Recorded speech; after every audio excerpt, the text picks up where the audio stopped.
E também os soldados escarneciam dele, chegando-se a ele, apresentando-lhe vinagre, e dizendo: Se tu és o rei dos judeus, salva-te a ti mesmo.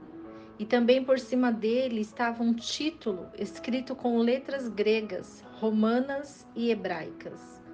E um dos malfeitores que estavam pendurados blasfemava dele, dizendo: Se tu és o Cristo, salva-te a ti mesmo e a nós. Respondendo, porém, o outro repreendia-o, dizendo: Tu nem ainda temes a Deus, estando na mesma condenação? E nós, na verdade, com justiça padecemos, porque recebemos o que os nossos feitos mereciam. Mas este nenhum mal fez. E disse a Jesus: Senhor, lembra-te de mim quando entrares no teu reino. E disse-lhe Jesus: Em verdade te digo que hoje estarás comigo no paraíso. E era já quase a hora sexta, e houve trevas em toda a terra até a hora nona. O sol se escureceu, e o véu do templo rasgou-se ao meio. E clamando Jesus com grande voz, disse: Pai, nas tuas mãos entrego o meu espírito. E havendo dito isto, expirou. E o centurião, vendo o que tinha acontecido, deu glória a Deus, dizendo: Verdadeiramente este homem era justo. E toda a multidão que se ajuntara a este espetáculo, vendo o que havia acontecido, voltava batendo no peito.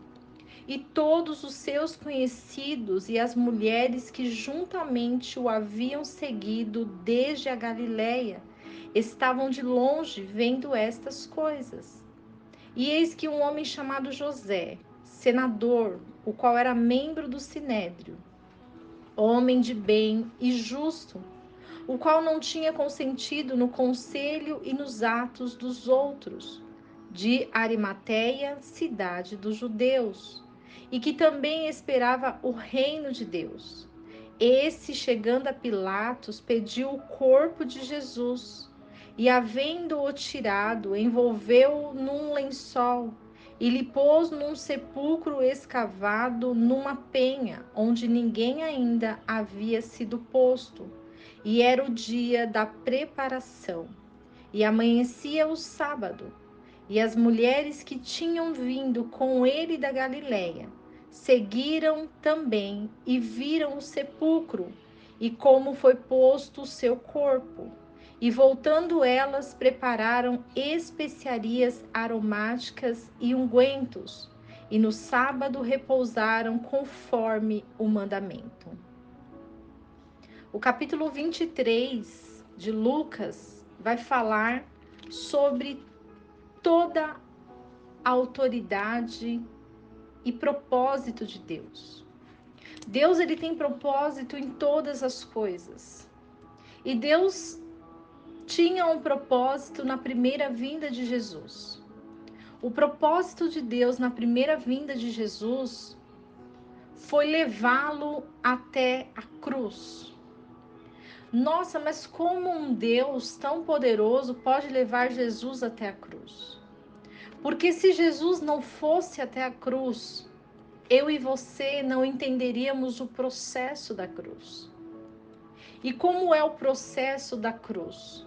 O processo da cruz é entender que quando nós chegamos ao nosso limite, o Senhor, ele tem a resposta para as nossas vidas. E Jesus, sendo inocente, ele foi até a cruz, porque ele veio para o seu povo. E quantas vezes é assim conosco? Quantas vezes nós vamos para as nossas famílias? Quantas vezes nós vamos para os nossos amigos? Quantas vezes nós vamos para uma comunidade, para um bairro, para uma cidade? E quantas vezes nós não somos recebidos? Assim foi Jesus. Jesus, ele não foi recebido. E ele veio para cumprir uma missão. Qual é a missão que Deus entregou nas suas mãos? Precisamos entender que todas as coisas têm um propósito divino. E quando esse propósito ele se cumpre nas nossas vidas, é para que entendamos que o processo é árduo, mas o Senhor ele nos dá vitória. Porque quando passamos por processos difíceis, nós entendemos que a mão de Deus, ela sempre está conosco. Mas precisamos reconhecer o quanto nós somos pecadores, o quanto nós julgamos as pessoas, o quanto nós falamos do nosso próximo, o quanto nós primeiramente olhamos o outro ao invés de olhar para nós mesmos. Porque quando nós entendemos que o processo está nas nossas mãos, e quando nós entendemos que quando nós mudamos, todas as coisas mudam ao nosso redor. E como nós vamos ter essa mudança? Nós vamos ter essa mudança a partir do momento que nós observarmos a palavra de Deus. Nós vamos ter mudança a partir do momento que nós entendermos os propósitos de Deus para a vida de todas as pessoas. O propósito de Pilatos era tirar Jesus da cruz, mas o povo gritava para que Jesus fosse preso. E o que nós aprendemos com isso? Aprendemos que as leis humanas, elas não são sinceras. Elas não são verdadeiras, porque muitas vezes pessoas inocentes estão sendo presas, estão sendo mortas. E o que nós podemos refletir quanto a isso? Nós podemos refletir que aqueles que estão sobre a autoridade de um povo, a autoridade de uma nação, eles precisam ter ciência da palavra de Deus. Eles precisam entender quais são os projetos e os propósitos de Deus. Porque se a pessoa não sabe quais são os propósitos e os projetos de Deus, o povo sofre. Está escrito na palavra.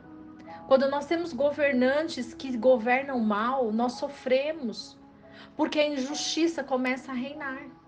E o que é injustiça? A injustiça é quando o pobre, o órfão e a viúva não têm os seus direitos. Quando o órfão, o pobre e a viúva são escravos, porque eles não têm a possibilidade de sair de um campo para ampliar as suas visões. Eles não têm forças para avançar. Eles não têm um direcionamento porque não são vistos, não são lembrados. Nem só de pão viverá o homem. E muitas vezes nós observamos que o pobre, o necessitado, ele quer comida. Mas há algo muito maior do que comida. Há algo sobrenatural. Há uma palavra que é uma palavra viva, que alimenta o nosso espírito, porque a nossa carne ela vai padecer. Mas o nosso espírito, ele é eterno em Jesus, eterno para o reino de Deus. E o que nós estamos fazendo diante desse propósito que Deus entregou nas nossas mãos? Precisamos estar todos os dias em constante oração, santificando o nome do Senhor nas nossas vidas, através daquilo que nós falamos, através daquilo que o nosso coração anseia. E se muitas vezes nós erramos, e muitas vezes somos fracos, nós precisamos falar ao Senhor. Nós precisamos declarar ao Senhor, porque Ele é a nossa força, Ele é o nosso socorro, Ele é o nosso sustento. Porque muitas vezes fazemos escolhas erradas, porque muitas vezes tomamos atitudes que não são sinceras, porque muitas vezes nos calamos, porque muitas vezes temos medo. Mas o Senhor, Ele quer avançar a sua vida através do propósito que Ele tem para você. Que hoje você reflita qual é o propósito que Deus tem na minha vida. E que você avance para esse propósito, para a glória e louvor do nome do Senhor. Que Deus abençoe a sua vida, sua casa, sua família. Que não te falte nada, que Deus te prospere, te abençoe, que Deus ilumine os seus passos. Que Deus envie os anjos para abençoar a sua vida. E que não esqueçamos do versículo que diz: conhecereis a verdade, e a verdade vos libertará.